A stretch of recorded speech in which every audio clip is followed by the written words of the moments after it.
This is the Handshake Agency Podcast.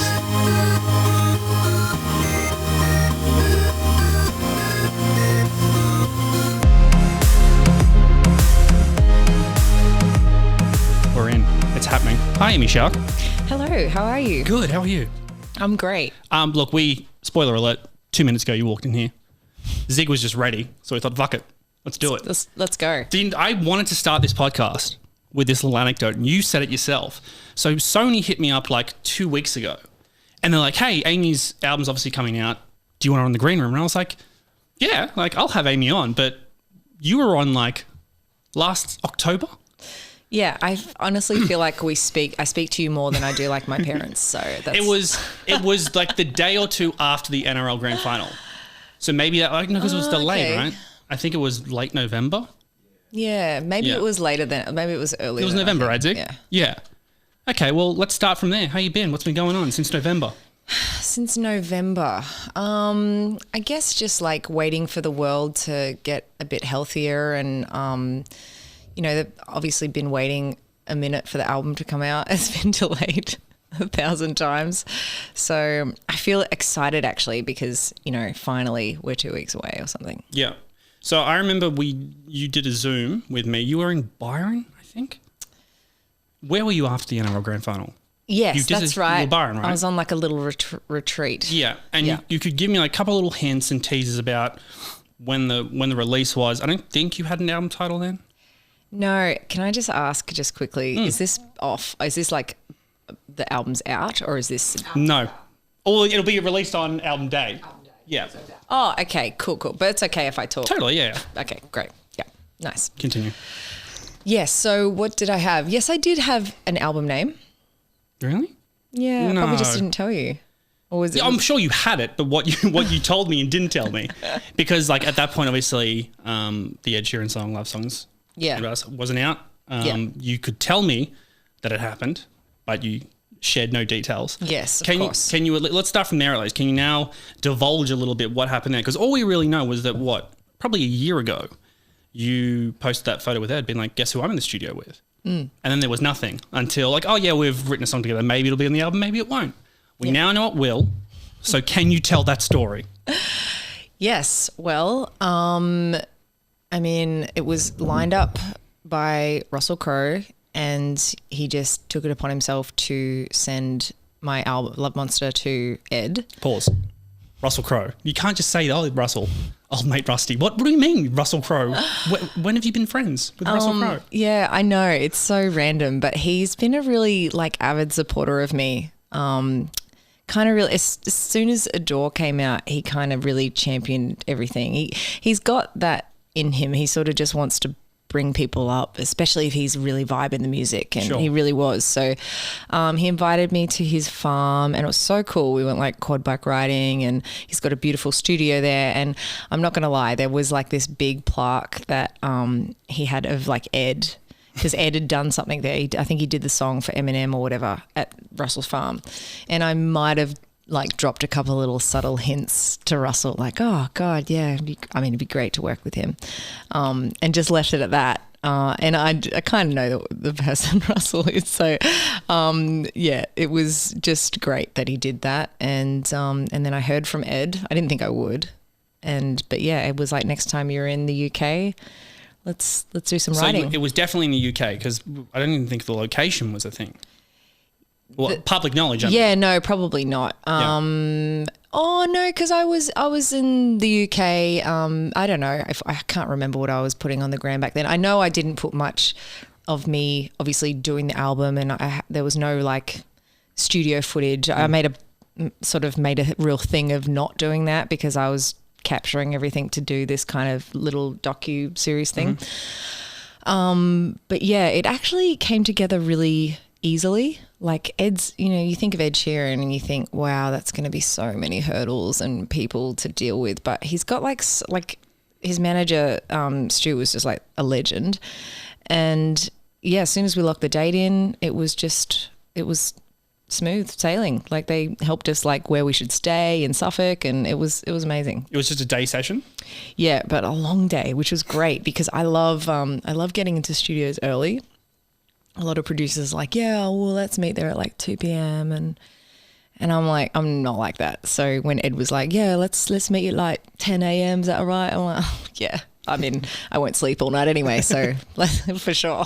So 10 a.m. till when? Like, was it a late one as well? Or yeah, we would have finished up in the studio at about like 6 maybe. And then we went back to his place and we had dinner and listened to the songs and because we actually pumped out another one. But Love Songs Ain't For Us just was so addictive and we played that so many times while we were in his pub. But yeah, it was really exciting and I still can't believe it actually all came about, to be honest. Do you take anything away from working with a guy like Ed Sheeran in his well, I imagine it was his studio, right? Yeah. Yeah. Yeah. He has a couple, I think. He's got one at his house, but we went to this one in Suffolk. You can actually see a lot of it in that. I think he did like a songwriting documentary for Apple. And I remember because when I got there, I was like, oh my God, this is the studio that he, did a lot of his album at. But yeah, his work ethic is crazy. I thought I wrote a lot of songs and I thought that I put a lot of time into songwriting until I met him. And I'm like, I'm actually nothing. I'm just a piece of shit compared to him. Yeah. Well, it's funny. I saw you put on Instagram last night that little behind the scenes camera that Shane didn't know about. That got heated.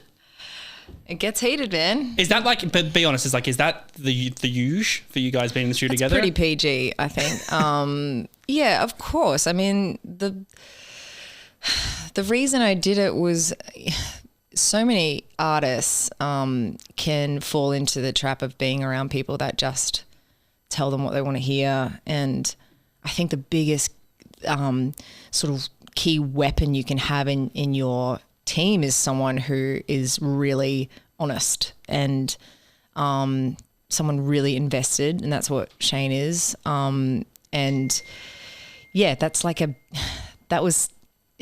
everyday life, especially when we're about to put an album out. It's very passionate about the project. I am with the songs. I'm a lot closer to the songs, obviously, but then him as a business point of view and obviously marketing and everything looks at it in a different light, which I need to remember that sort of side as well. So yeah, I think, look, we have a very, very healthy sort of partnership in this. It sounds so brutal to so many people, but it's just a laugh for us, really. Like, because it's probably an idea as well, right? Like when you say, oh, yeah, I worked with Ed Sheeran or I worked with Mark Hoppus. We'll get to Blink later, I promise. They're like, oh, look how great it is. And like, I imagine you just get in the studio and you laugh and you write a hit song and then you leave. I imagine it's not that fucking simple. No. Well, a lot of the pressure is off sometimes because I've, like with Psycho with Mark, I had written the song. So the song was there. I knew I was happy with it and it flowed nice. There was, all the parts were there. So going into the studio is exciting because it just builds from there. And when he said, can I write my verse? I was like, amazing, because it's Mark. It's going to be amazing. And it was. With Ed, I mean, Ed is the first person that I've ever done a session with where I was sitting there going like lyric for lyric with somebody, because even with like Jack Antonoff and Joel Little, they kind of knew I was a bit weird doing that. So they would give me time or put the music on loop and leave me to write the song, which I love that. I love doing that in private most of the time. But Ed was the first one that, I sort of had this chord progression when he came in. And it was weird because I was playing it. Is that me? Is that my phone? Jesus Christ. Mate. That never happened. Come on, Zig. Jesus. Where was the phones off, please, before we started? Look, I thought you were more professional. Maybe we'll cut that. Maybe we won't. Yeah. I was playing this thing on guitar and then Ed came in and was saying hi and, it was the first time I'd met the guy. So I was in a bit of shock and then he came back, fully came back to it. He's like, what were you playing before? And I was like, how do you know? How do you even pick that up? Were you just fucking around or was that something? Yeah, I was just noodling around. I think I was actually, I knew after that session I was going to finish Everybody Rise with Joel in New Zealand. So I think I was on the same capo and similar chord progression. because I was like practicing Everybody Rise. So Ed took a little bit of those chords and we altered them a little bit.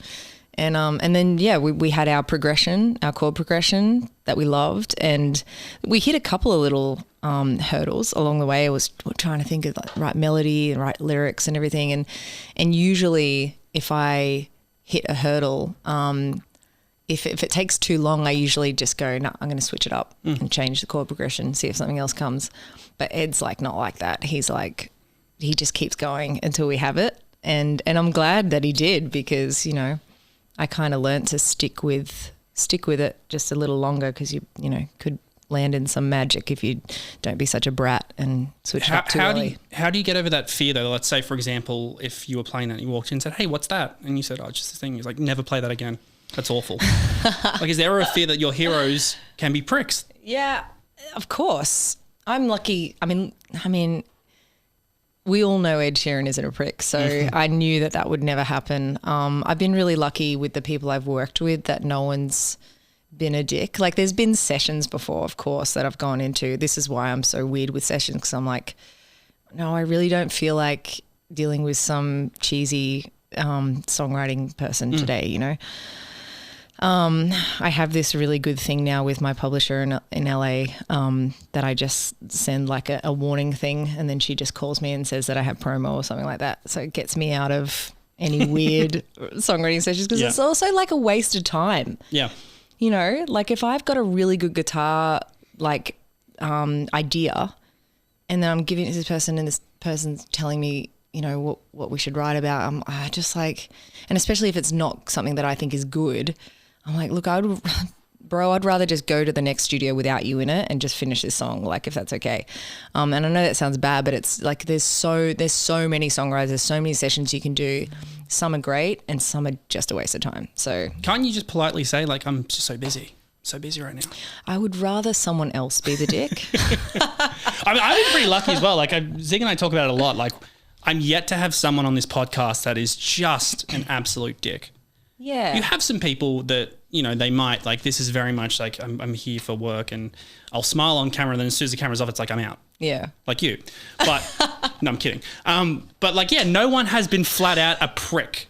Like, just not nice. Yeah, like camera. giving you nothing. Yeah. Yeah. Because that would more happen for you. I mean, luckily it hasn't happened. But like, I'd be nervous as an interviewer. Yeah. Being like, oh God. Yeah. Please don't be boring, or like, please just give me something, or just don't be rude to me. It happens. Sometimes like they're very shy and you're like, this is not the medium for you, my friend, at all. Why did you agree to this? Yeah. Yeah. Well, now I can say I've listened to the album in full. You know how I feel about Love Monster, so I'm not going to pander to you about that. But wow, holy shit. I was away. I was down the South Coast last week, so I listened to it a couple times then. It annoys me that you released this song last week, because I was going to walk in and be like, oh my God, this is my favorite song and here's why. And this is like another, because what did I say to you last time? The You Think I Think I Sound Like God is like the Soko Amaroto line for your album. Mm-hmm. Amy Shark feels like that. The song Amy Shark. The reception has been pretty unanimous in that people have cried listening to this song in the first time. It's very deep. And you can politely tell me to go fuck myself. Can you tell me a little bit about who this song is directed to? Who are you talking to? So firstly, no, but I can say that I started writing with one particular person in mind, which actually starts a lot of my songs off is about sort of one person on my mind.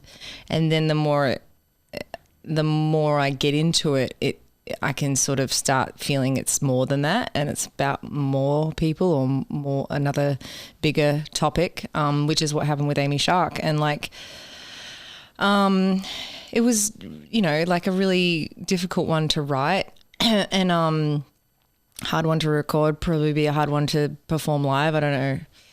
Still don't know if I'm going to do that, but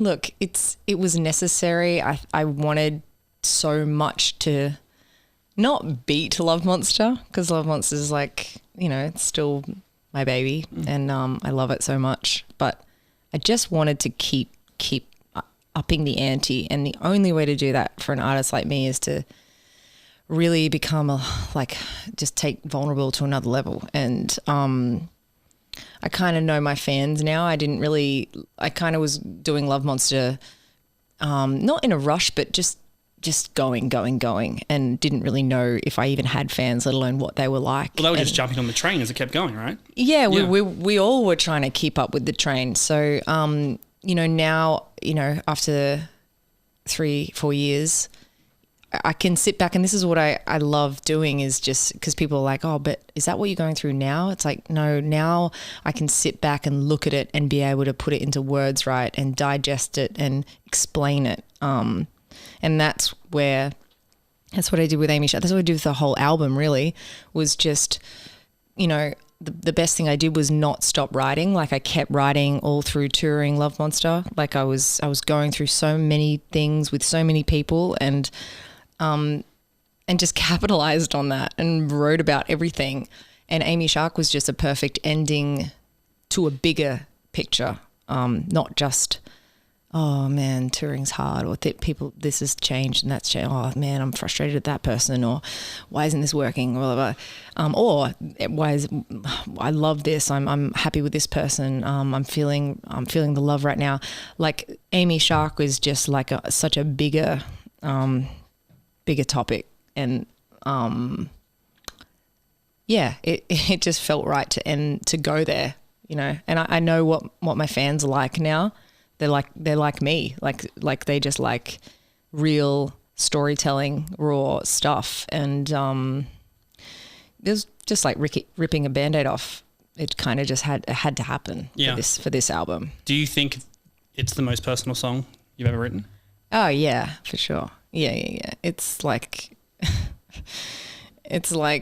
I don't know, opening like up my head and just actually walking around inside it. That's how I kind of wrote it, was like I usually do, setting the scene of where I am or where I was brought up. And I don't know, I feel like it helps tell the story better if I can take you there from the very beginning. And that obviously it was hard to find the right words, because I don't go out to publicly bash anyone, but unfortunately I just tell the truth. Yeah. In these streaming matches we now know you have with Shane, was this song brought up? Like, was there a lot of conversation about, is this too much? This definitely needs to be put on. Was there ever a conversation about, there's no way this is not going on the album?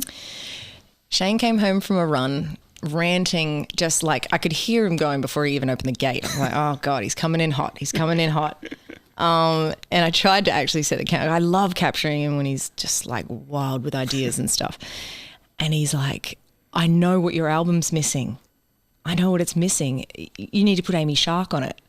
And at that point it was called something else, which I won't say, but I was still kind of crafting it, but he was really excited about it. And I was like, I think I'm just going to do this for me. Like, I think this is like one of those weird songs that I'm just writing for myself. Sure. And he was like, and once again, he comes at it from a different angle. He's like, no, but there's hooks in it. Like, there's melody in it, and there's this in it. Like, listen to this bit. And I just unload when I write. So I'm lucky in a way. Lightning strikes and it falls into something that actually sounds nice to listen to. And he points that out a lot to me, which I'm grateful for. But he was like, yeah, the album's great. It's amazing up until this point. I mean, Baby Steps didn't really make it until Shane was like, it needs Baby Steps on there. Right. Because we had a lot of songs, a lot of songs. And it just had to be the best. You just had to have every kind of color in this album and every emotion. And he kind of at the last minute added Baby Steps and sort of convinced me to put Amy Shark on the album. So, is he just a good debater? It just feels like he said he wants to do this, and you're kind of like, good point. All the time. But the good thing about it is, if I've got a good point as well, he kind of bends the knee as well. So we both know We can both sleep on something and be like, yeah, I think you're actually right about that. Or I can be like, hey, I'm just going to pull you up on this because this is pretty shit. Yeah. And then he'll do the same to me. He'll be like, hey, when you do this, it actually came across like this. And it's just so good to have someone there that you can put a bunch of shit on and they still can't leave you. And you know, I don't know. I mean, I think he's like the funniest dude ever, but some people think he's a bit harsh. But I need that in my life. Yeah. I need that honesty. Otherwise, I'm just going to be a real dick. Yeah. All right. Well, now for the douchebag critic question. What does this album mean to you as far as what message are you setting out here? What is it about? Like you said, Love Monster was kind of the first album. You blew up.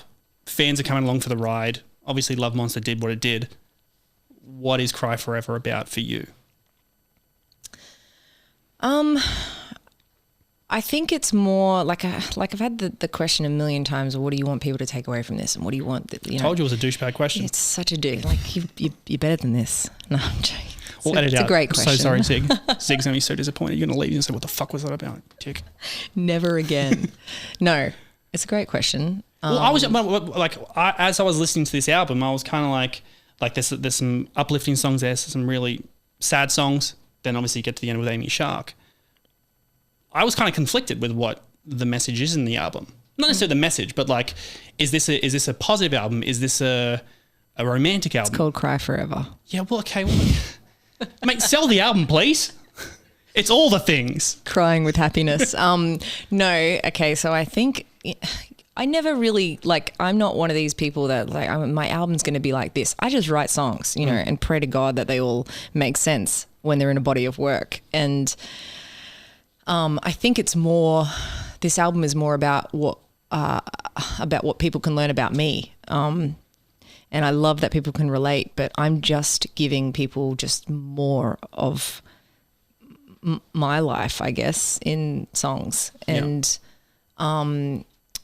yeah, and just like everything else I do, just keeping it as real as I possibly can in hopes that it helps, you know, a couple of people, you know, whether it is an uplifting sort of pop, everybody rise, or not that that's about an uplifting topic, but Come On is really, you know, obviously has our friend Travis on it, but Close friend. Very close personal friend. Very close. Does he follow you yet? No. I've dropped your name a few times. Are you serious?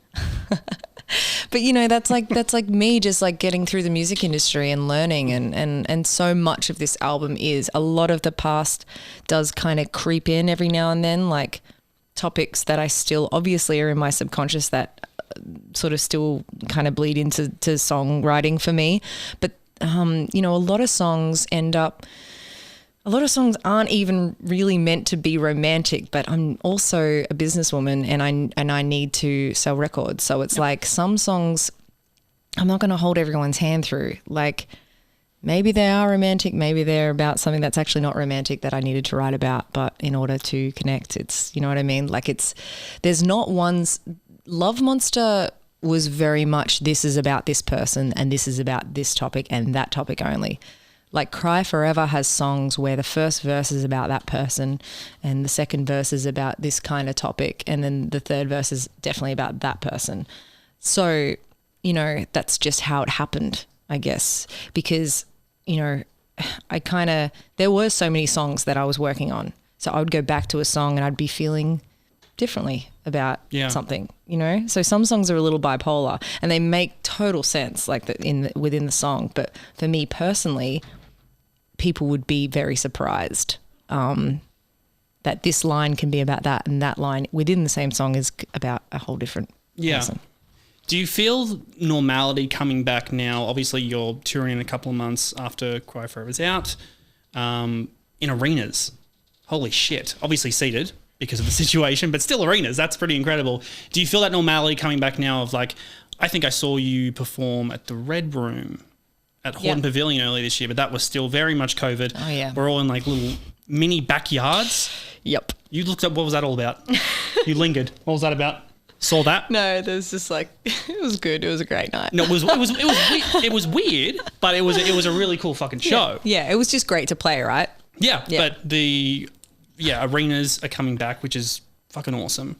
Do you feel that coming back now it's a perfect time with the album release out, you can now travel and do shows and see giant crowds of people back at your shows. That's awesome.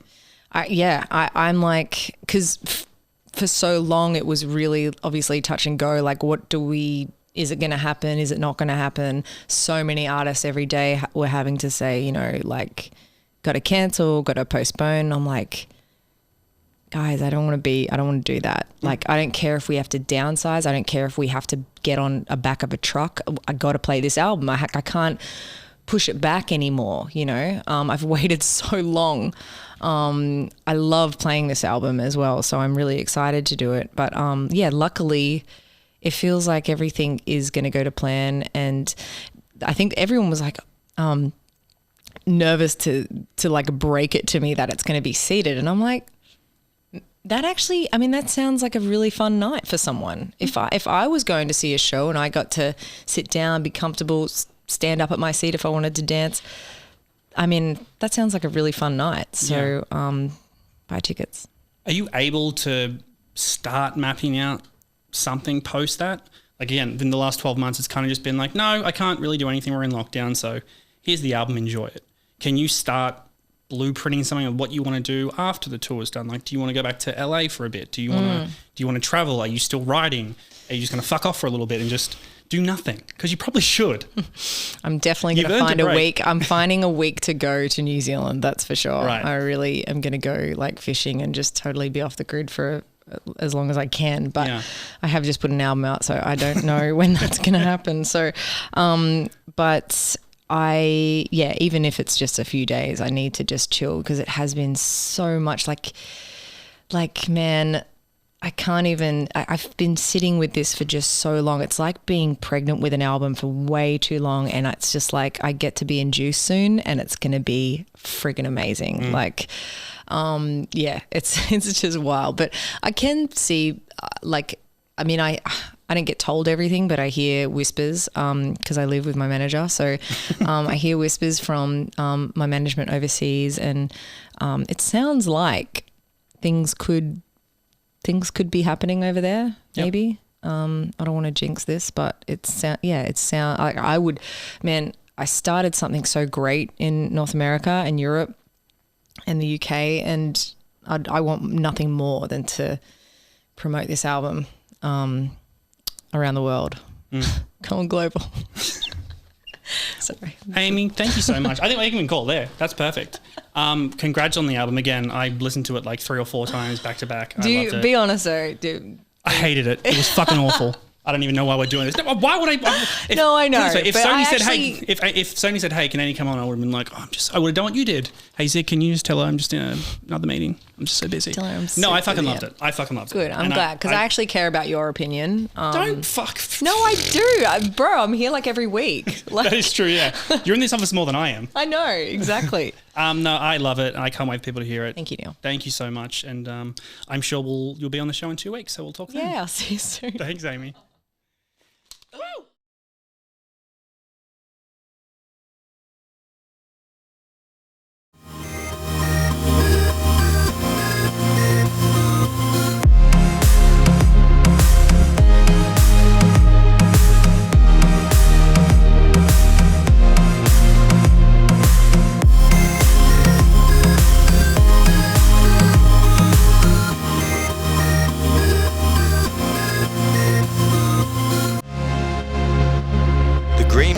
Neil Griffiths is a podcast from the Handshake Agency Network, produced by Neil Griffiths, recorded and engineered by Zig Parker, executive producer Craig Treweek.